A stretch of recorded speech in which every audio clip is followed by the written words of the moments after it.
Hello, everyone. It's Crystal and Renee, and I'm really excited for our topic tonight because we're going to be talking about how self-care and creativity relate. What do these two have to do with each other? So I wanted to do this topic, obviously, because I am a wellness coach. I'm an Ayurvedic wellness coach. And so much of what I teach is about the intuitive process of looking within to find what you need, which to me is inherently creative. I think most people don't usually connect wellness or health with creativity.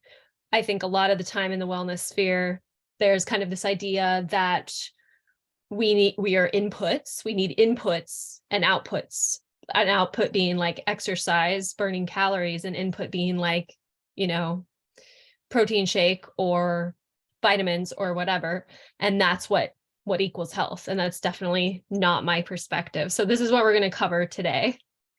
Yay. Okay. And that was one of my first questions. It was going to be what is input and output? And you just explained it. So we have this trend, right?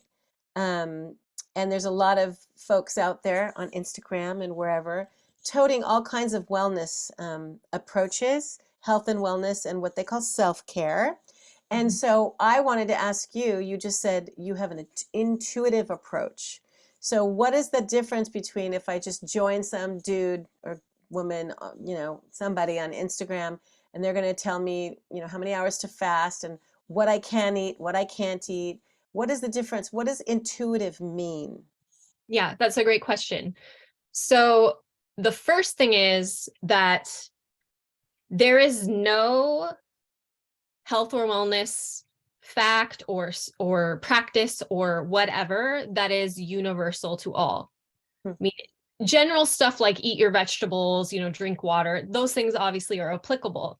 But when it comes to an individual's health and wellness, each situation they find themselves in is highly variable. And one of my favorite phrases from Ayurveda, one of my teachers of Ayurveda, he always said, for whom and when.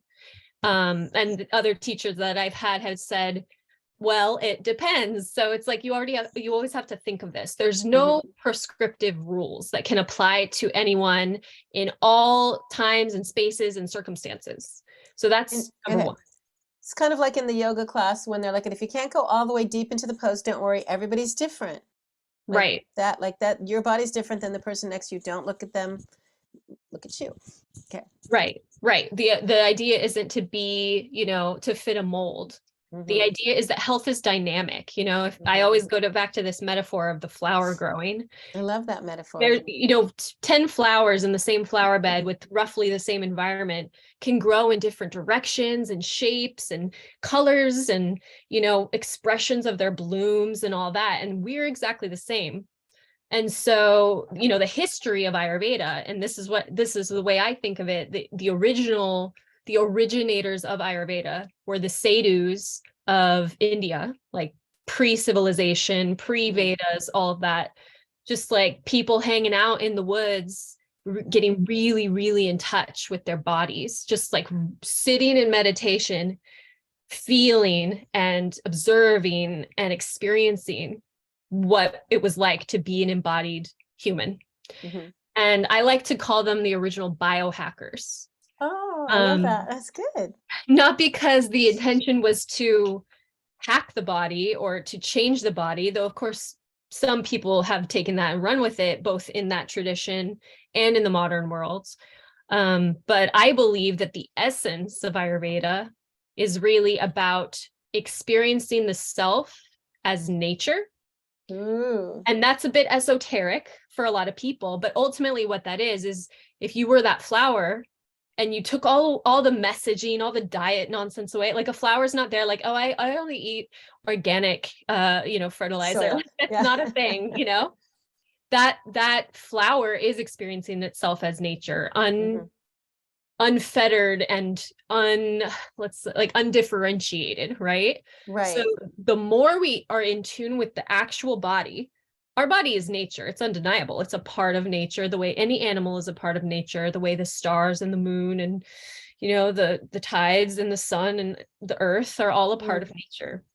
So the more we get in tune with those messages, the more we can get our information, our wisdom really, because it's much more than just information, we can get it from inside. And so that's for me what it really has to do with what intuitive really means. I love that. And I think that we've all kind of lost that connection to nature. You and I have talked about nature deficit disorder before. And it's not like, oh, I need to go outside and, ground my feet in the earth and, go on a hike. It's not necessarily, that's not what you mean. It's that we Totally. are a part of nature and that we do have our own rhythm and our own sensibilities that have been taken away from us by our culture. So instead of bashing on culture, let's just say we've lost our way because we get very distracted by shiny things and Totally. and by the easier fast food and the noisy TV, and like we are so distracted from really focusing on what does it mean to be, what you use the word embodied. What do you mean exactly by that in the context of our culture and compared to those original Ayurvedic dudes?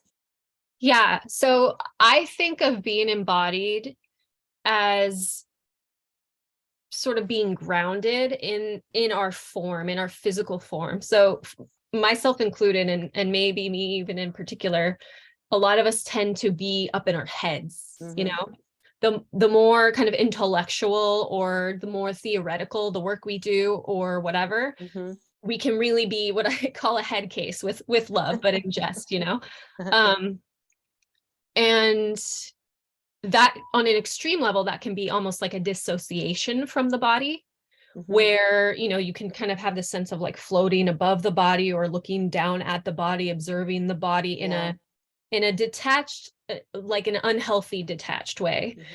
Whereas being in the body to me is like there's no separation between my sensory expression, my sensory intake, and reality itself. Like to be fully embodied, there's no mental story running overlay. You're in the body, as if like you're moving through water. You feel the water, the texture, the temperature, but that water is experience itself, is sensory input itself. Okay. Is that a little, is that No, clear? and perhaps if I've ever felt that, using water is perfect because when we do dip ourselves in water, what are those sensory tanks where it's all dark and you go in the tank and, the sensory deprivation tanks. Yeah. So it's almost as if we have to go to the sensory deprivation tank and pay $100 an hour to feel what it feels like to just be with no stimuli at all. So Right. that's not exactly what you're talking about, but the water makes me realize that if I've ever felt that sensation of the air and of my body and the space that it takes up, it's been rare. Like Yeah. so maybe, that's why, meditation is supposed to just take a long time. It's a skill.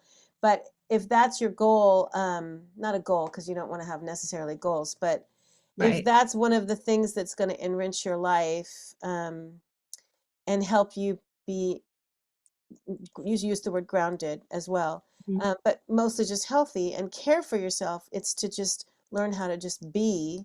It just takes a long time to learn that. I mean, the people I know that are great meditators and that just can't wait to get out of bed and meditate for, an hour or two in the morning, they've been doing it for years and they wouldn't trade it for anything. They love it. It means so much to them just to be in that, not a headspace, not a head case, but to Mhm. be in their own bodies, aware of their own bodies, and yet unaware of their disparate self. And Yeah. so, yeah, I'm so not there, but I really like that you explained that's what embodied means. And that kind of makes me go, oh, wouldn't that be neat if I felt that feeling that I get when I'm underwater? If I felt that somehow, that amount of awareness while I'm meditating or while I'm alive, walking around in the air. Right. Yeah. I mean, another way to phrase it, I could call it conscious embodiment, Ooh. or I could also just call it presence. And that term may be a little more like, what does that really mean? But going back to what you said about we don't have to go out in nature and have our feet on the earth. Of course, that's not, that's a great thing to do. It's That's very different. It's a grounding. different conversation. It's a different conversation, because the most present I've truly ever been in my life was when I lived in Bangkok in a high rise on the 30th floor. Mm-hmm. And the reason I felt so embodied was because I was working with children Mm-hmm. 6 to 8 hours a day. And I was not on the computer. I was not doing intellectual tasks. Mm-hmm. And I think a really important thing of that experience is that when you're with those children, you lose yourself, because there's no self when you play. Yeah. There's just play, Mm-hmm. right? So that's the closest thing to being, to pure Mm-hmm. being, that I think I've ever experienced. And of course, it's not easy. It's not necessarily accessible to most people. People commit their lives to living in that state of presence and being, but that Mm-hmm. doesn't mean that the principle that our body can take us there, that our body's wisdom Mm-hmm. can take us into the present, No. can't be applied to health and wellness for everyone. Well, and I think therein lies the rub. There's the discrepancy again, because if I'm, scrolling around on Instagram, or I'm going, through Walmart, looking at everybody and feeling like I just don't belong. I just want to be happy. How can I be happy? I don't belong. Whatever everybody feels, I feel depressed. I don't have meaning. For someone, that's looking for like the external fix, this makes no sense to them, right? It makes no sense to them, but truly it's what your mother and father and grandfather told you. And what, the kingdom of God is within. Your happiness has to come from within.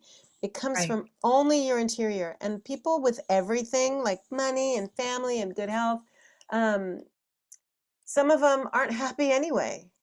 And they have everything because they didn't know how to go inside themselves. So when I'm looking for like a wellness coach, I don't want it to be just somebody saying, okay, fix your hormones, take this drug, take these supplements, because even in the end, I get super healthy, I'm skinny, I know what to eat, I'm misdisciplined, and I'm somewhat empty still because, oops, I thought being skinny and I thought having better skin and taking these supplements would make me feel better. And I feel better, but I'm still not there.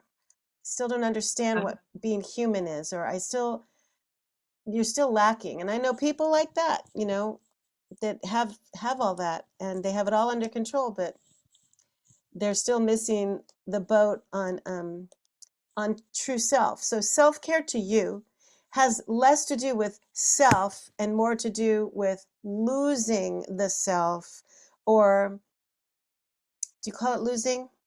You could, yeah. Transcending, Evolving, whatever. Yeah. transcending the self. So the kind of self-care that you're talking about has less to do with the external and more to do with transcending self. And that's how we do it, is by starting with the external, obviously. And what I liked about your class when I took your class was you asked questions of us, like what is the perfect health care for you? I mean, health for you. What is it you want? Right. What does it mean to you? Instead of telling us what it means to you. Right. You Right. asked us first to write down what we thought we needed for good health. Right. I mean, it doesn't matter if, I'm not creating an assembly line of, people with perfect abs and people who have this kind of diet or whatever, because you can, if we go into like a car metaphor, let's say, you can get the most souped up car with the best paint job and the most, tricked out rims or whatever. I'm not much of a car person, so that's about the extent of the metaphor for me. That then what, right? Like, Right. the body of the car, the function of the car may be great, but if there's no connection to the soul, right? Like you can't, there's Mm. nothing to be done, because Mm-hmm. the psyche and the emotional self and even the mental self are actually the birthplace of health or ill health. In Ayurveda, Mm. there's kind of an adage that all disease begins in the mind. Mm-hmm.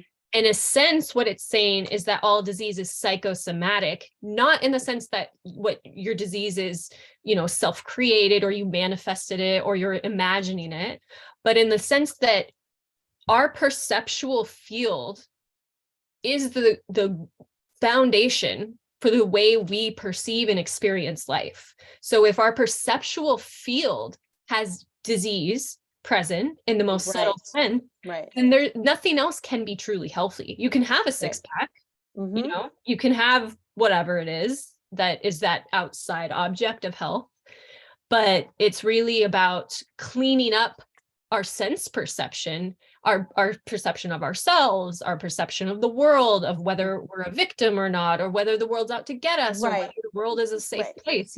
So that's the foundation. So psychosomatic used to mean, oh my God, I have a headache, I have a brain tumor. Right. Yeah, That's well, what I it think that's used. hypochondriasis. That's hypochondriac. That's right. Okay. So, but everything is biopsycho emotional or whatever. I mean, in the biology of belief and in Lynn Taggart's book on entanglement, there is no thought that doesn't have an emotion attached to it. They all have Exactly. emotions Right. attached. Yeah, they're waves.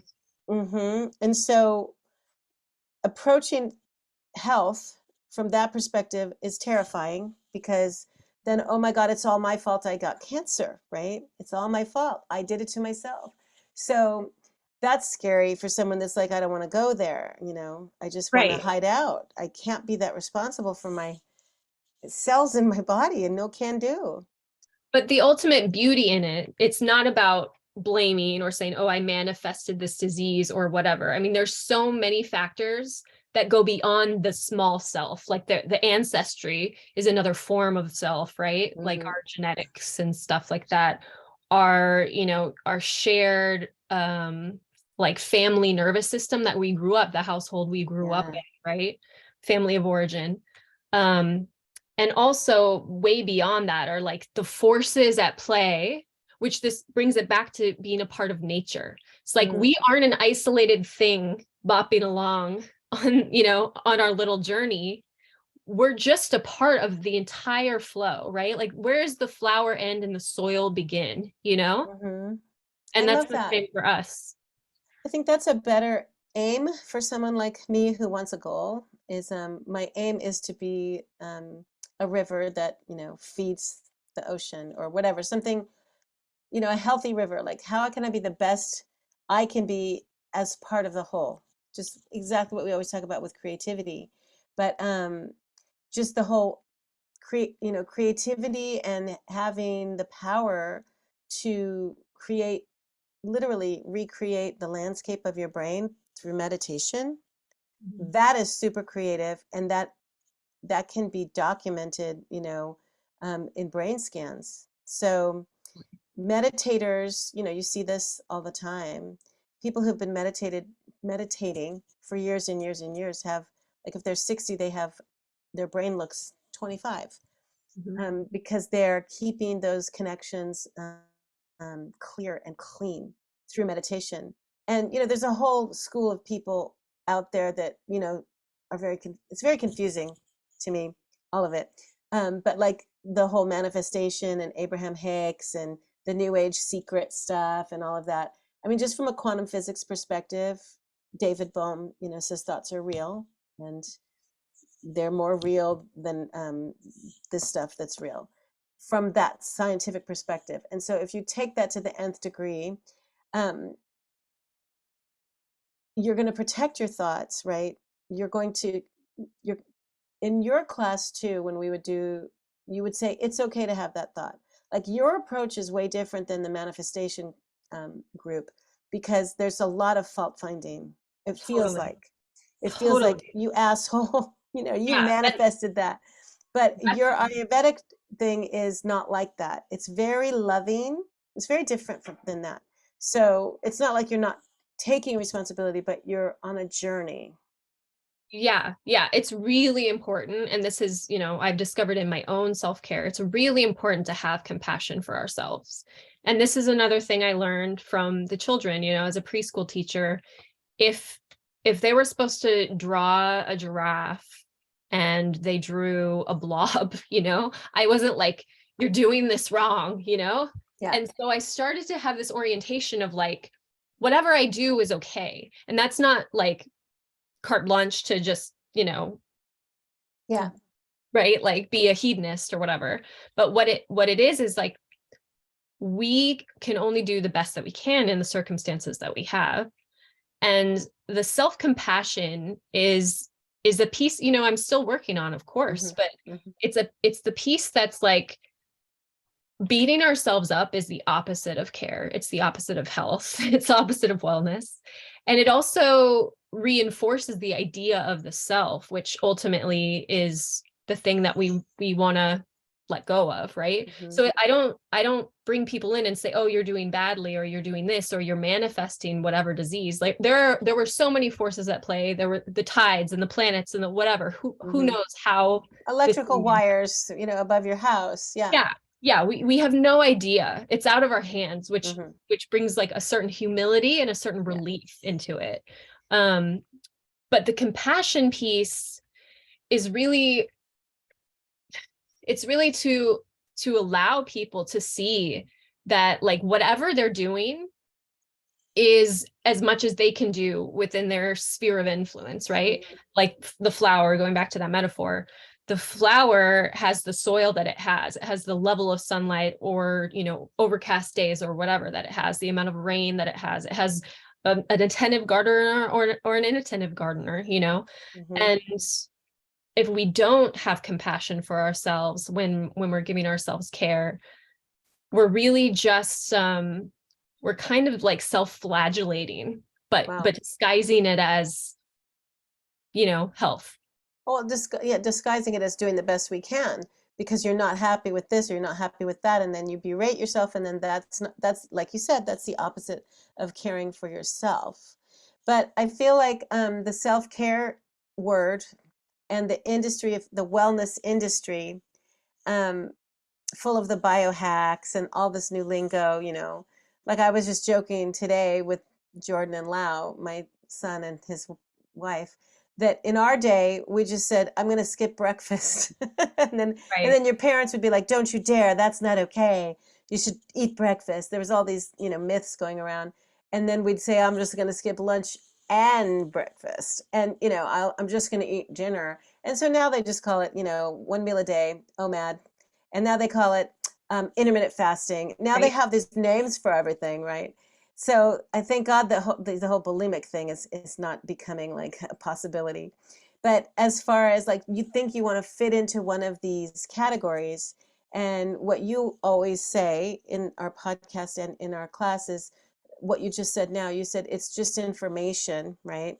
And so when you take that information in, you say, okay, so let's say I ate chocolate chip cookies and potato chips and soda pop and alcohol and all the things that I know aren't good for me, but for some reason I did that. Your approach for the self, for compassion is just to say, okay, I did that, right? And don't beat yourself up. And it's just information, right? And then the next step would be what? Well, the next step would be, is that something that benefited me or not? Just asking this, having this detached view, right? Did that benefit Okay. me? Did it not benefit me? And I like to do it as like the mother to the child, and imagining myself or the client as their own parent. And so then it becomes a parenting rather than a berating or a judging, or we're looking at ourselves as our own child, because 99% of what most of us do is our inner child Mm-hmm. behaving, acting out in some way, expressing in some way, both in healthy and unhealthy ways. And so, we have to indulge and set gentle boundaries for the child. You know, Mm. being a mother really taught me this, is like my child needs to go to bed on time, because if he doesn't, these are the consequences. Mm-hmm. My child needs to eat at the same times, because if he doesn't, these are the consequences, Mm-hmm. right? Like Yeah. everyone who's a mother or a parent has had that hangry child on their hands, and they're like, why didn't I bring snacks? I Mm-hmm. knew better, Yeah. Yeah. and we are no different. We are no different. And that's where compassion comes in, because if we don't get the basic things we need, we don't feel good. Okay. And then it spirals, right? Because when we don't feel good, we do things that are somewhat destructive, because To we're make us trying feel worse. to Exactly. compensate, right? Yeah, It's been so exactly. long since, you felt good that you forgot you can feel good. So You just have that Exactly. repetitive thing going. What would Right. you say is the majority of your participants, clients, whatever you want to call them, students? What would you say is the majority? Like, because I know with singing lessons, with singers, there's like five things. Mhm. Five things. I can narrow everything down to five things. What would you say the most, prevalent issue is? I would say more energy, less overwhelm. And those are the two things that manifests as every kind of disease or just like imbalance or whatever. It's really like there's some kind of something that's just too much, Hmm. and there's this sense of like I don't have the energy to deal with it or cope with it. Okay. So that's a pretty common thing. It's not just people like me with four kids and crazy schedule. The I overwhelm, Yeah, it's I pretty would say common. it's Hmm. pretty universal, especially in Western culture where we're Yeah, very go, go, go. And of yeah. course, I think it gets amplified as when you're a parent, Hmm. um, and you're caring for others. But What? yeah, I mean that's the fundamental, that's the root, right? Because if we're Okay. all about root, it's all about the root. Like we're getting to the root, but that can manifest as digestive issues or insomnia Yeah, or yeah. like overweight or whatever it is that they come with a more clear maybe or a more physical kind of like intention to work on, Hmm. right? Okay, so what what would you say is the main difference between quote unquote commercial yoga and the kind of yoga that, I don't know all the words, but I know that Ayurvedic and yoga go hand in hand. Yeah. Yeah, well, Ayurveda is really like the mother science of yoga, and yoga is a small branch of Ayurveda ultimately. Um, However, even within the yogic tradition, like specifically, there's obviously, huge variation in traditions. But the Sanskrit yoga means to yoke, to union, to yoke Oh, oneself to the divine.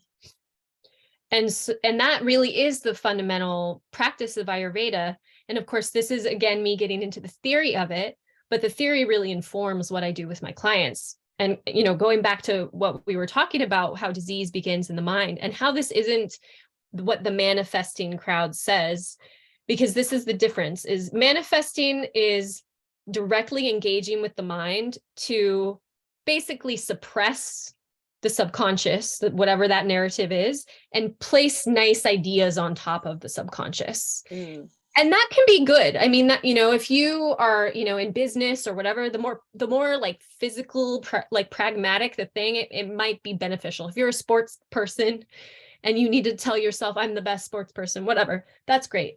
But it doesn't heal on a deep level. And the reason is this: because it's emptying the mind, it's making the mind empty that heals. And so, if all disease begins in the mind, because we have these mental misperceptions of the mm, world, of ourselves, of nature, of God, of whatever, it's the emptying of the mind that actually gets all that junk out of the way so we can experience life as it is in mm, actuality, right? Without the conceptual overlay that the mind puts on it. hmm. And so that's why I teach my clients that everything they do through their self-care, and this is really the essence of Ayurveda. I think everything you do is the meditation. I'm not going to Mm, go tell everyone to, okay, now you have to meditate 10 minutes 3 times a day or whatever. It's just not practical or realistic or desirable for people. But the hmm. more that we make life itself a meditation, I love that. when we, do our oil massage in the morning, when we even just brush our teeth, can we be present? Can we feel the sensations? Can we be in the body? Can we Hmm. not be thinking about what we're going to do at work later, or Yeah, what we're going to see our boyfriend later, or what's for breakfast, or yeah, whatever, you yeah. know? That Well, is the real healer. we're going to spend a whole podcast talking about that, I hope, that how to do the sacred, right? I would Yeah. love to do that. And there's a few other ones too. So, I mean, as far as an overview of the difference between Ayurvedic, the source, the soul, um, you know, the non-manifestation world, but the transcendent, right? The transcending of what's in your mind. Transcend all of that. Or did you say emptying, right? I personally don't love the word transcend, because to me, transcend is associated with these religious traditions of get out of the body and get up into, whatever, Ah, okay. kind of, Hmm. and again, it's very theoretical and esoteric and whatever, but to me, we don't want to transcend the body. We want We want to to be more in the body. I love that. more Oh, in the that's so body, much more right? what I want too. Yeah, and Absolutely. and just let the mind settle. The mind, all it is a jar full of water and dirt that we're shaking constantly. Mm. All we need to do is just set it down and stop shaking it. Oh, wow. Okay. I love that too. So as far as creativity goes, we talked about, um, I mean, on the external, creativity means you're just gonna like exercise and recreate your cells in your body and feed your cells and all that. And then Sure. inside your brain, you can re-landscape your mind through Right. meditation and all that. But then Plasticity. we're gonna talk one whole day about creative self-care. And the word self-care, to me now that we've talked, has more to do with just life. It's not a separate thing. Self-care. I got to do my self-care. Right. Exactly. And it's the marriage of the presence, the intention, and the heart when we get so creative that we've ritualized it, like we do our moon bath and we put the crystals out, and it's not because crystals are magical. It's because they inspire us in some way. And if they don't, then we do something else. Hmm. It's about the full connection with the presence and the heart, Hmm. the energy, and and the practice itself, the unification of all of those. That's real holistic health. It's everything working together. Hmm. That's how healing and transformation takes place, And so because it that brings word, us so much into the present. holistic is left out of a whole lot of plenty of self-care models and wellness models. The word holistic, and that's the first time you brought it up. And so I think that to simplify and just like start from ground zero, if I were to just join your class or whatever, the first week would be introducing these concepts of embodiment and creative self-care. I honestly don't even get that theoretical in the course. Like what I basically do in the first week is train people how to reframe how they're going to look at their Mm. health and wellness, which mostly has to do with how they're treating themselves. Um, and it really is about observing without judgment, Hmm.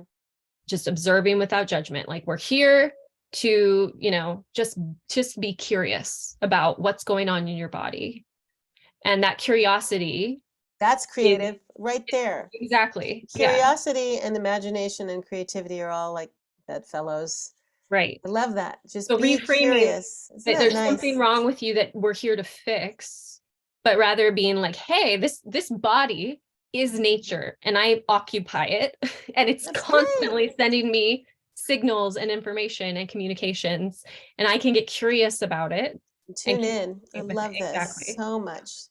Yes, and that's what I kind of don't like about the whole transcendental meditation type stuff. I'm so earthy. I'm such a human, like artist, emotional, that I want to be able to be present in my own body. And it scares me to be like, you know, doing chants and talking myself out of being human, kind of. I, Totally. Yeah. I'm not Yeah. saying I understand any of it.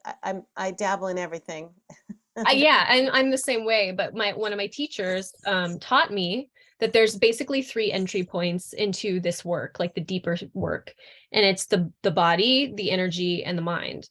So the mind is really hard to work with. The energy is also pretty hard to work with, but the body is tangible. We can understand it, we can feel it, we can run, we can Hmm. jump, we can Hmm. dance. And so the body is the most accessible way to enter into presence, to enter into Beautiful. healing. So by entering into presence, you're doing self-care. Exactly. Like it's one big ball. I And by love doing it. self-care, you're entering into presence like that. Which came first, the chicken or the egg? Right. Well, okay, so and I really love this that Yoga means yoking with the divine. Yeah. I like that. Okay, well, I'm very moved. Obviously, it's very inspiring to me to think of it more as not this, you know, uh, list of do's and don'ts, right? Which you don't have. And it's also not so complicated. It can be this journey of curiosity to just get to know, because I'm 60 almost. So my body's like the least thing that I want to look at. And yet I want to be close to my body um in that way. So that's why it touches me, because I don't want to diss on my body even though it's getting older. I want to give it love, and I want to be appreciative for my back and my feet. And it just seems like as we age, we kind of just make fun of ourselves and of our bodies. And so that level of curiosity and I don't want to keep saying self-care, but that level of curiosity and compassion is not quite there. Yeah, it's Yeah. getting dark in here. I need to turn the light on. Are we going to meditate? That's okay. Yeah, we can meditate and you can just turn off your video. So no big deal. Okay, here, I put my flashlight on my phone. Oh, that was just lovely, Crystal. I had a little light bulb go on. Thank you. That makes me happy. That's what it's all about. Yeah. Okay. Right. Okay, so let's get into the body. That's what it's all about. Whatever you're sitting on, feel your sit bones, feel your bottom against that surface, feel the feet on the floor if that's where they're at, and feel the spine. Feel the spine as the structure of the body, holding the body up, supporting the body,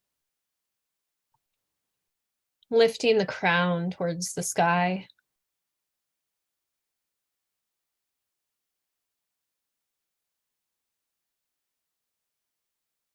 And keep that awareness of the body sensations, the shape of the body.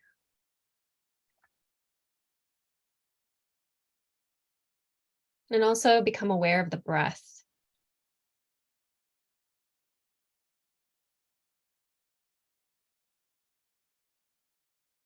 Feeling the sensations of the breath moving into the nostrils and down into the abdomen, moving the belly and chest.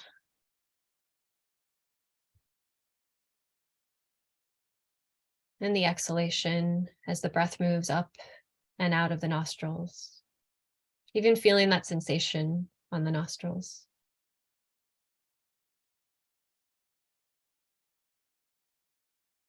Experiencing the breath is more than just a mechanical process, but as the bellows that every moment are bringing life and energy and oxygen and vitality.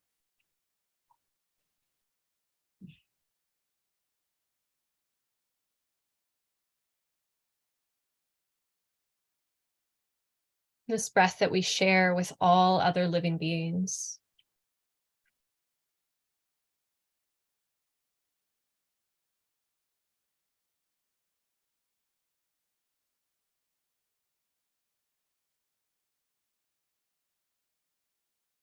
And as the mind starts to do its dance, as any thoughts come up, just let yourself sink back in to focus on the breath and the sensations of the body.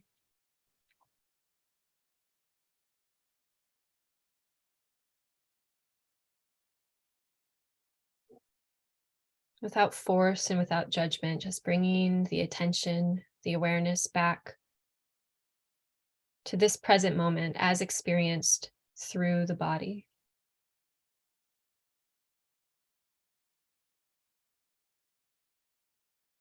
Through the sensations,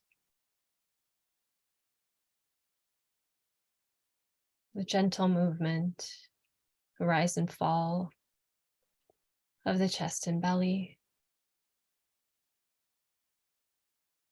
the dynamism of the nerve impulses,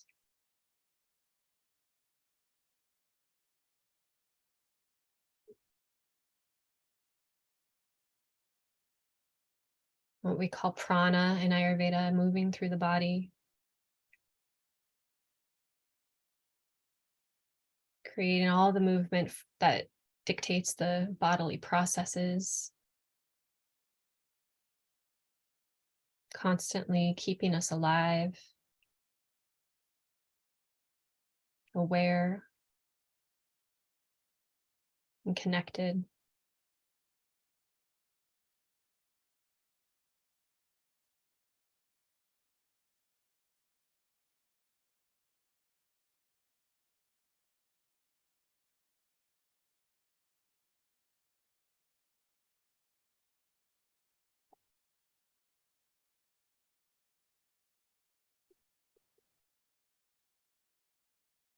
And let yourself get curious about what the body has to say.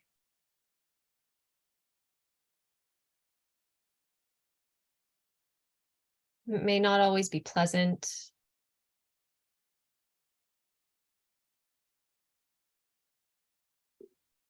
It may not be what you expect. It may even feel quiet. For others, it might feel a little overwhelming, like there's too much information. And all of that is fine. Just bring the awareness back to the breath.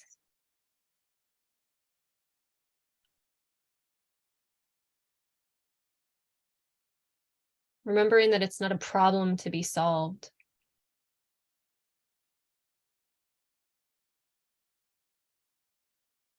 It's just something to be gently sensed and perceived.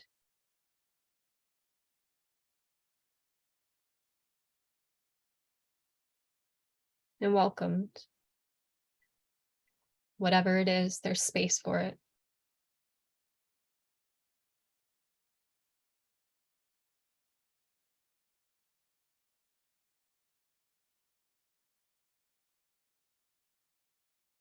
Notice any areas of the body that feel tight or as though there's holding.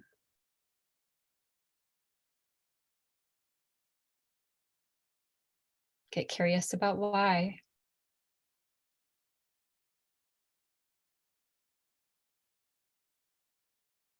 While still focusing on relating to the body through the senses, through feeling, and not through thinking.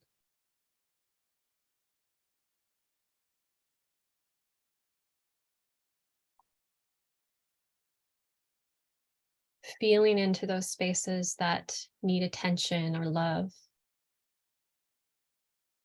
rather than getting engaged with the story of why they're like that.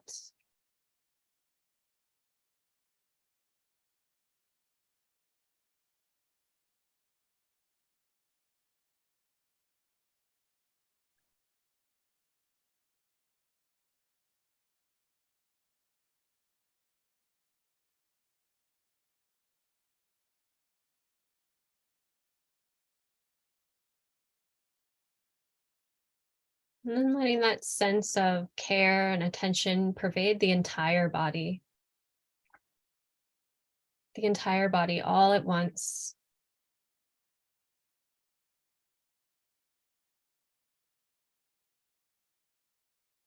Send the attention and that sense of welcoming and holding and healing from head to toe to every cell, experiencing the entire body as a cohesive entity all at once in a single sensation.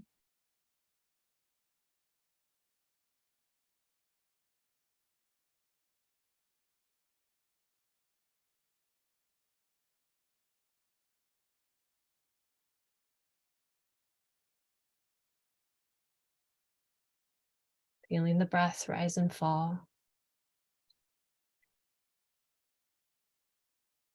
as you sense the whole body.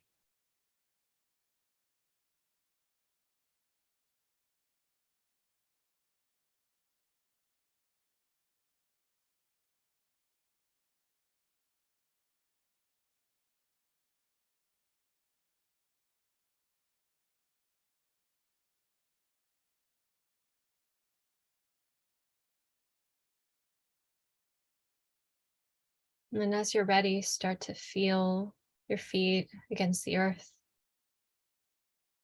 your bottom against the seat. Feel your spine reaching up, your hands resting on the thighs or wherever they may be. Start to externalize the attention into the room that you're in, noticing the sounds around you, feeling the air against your skin.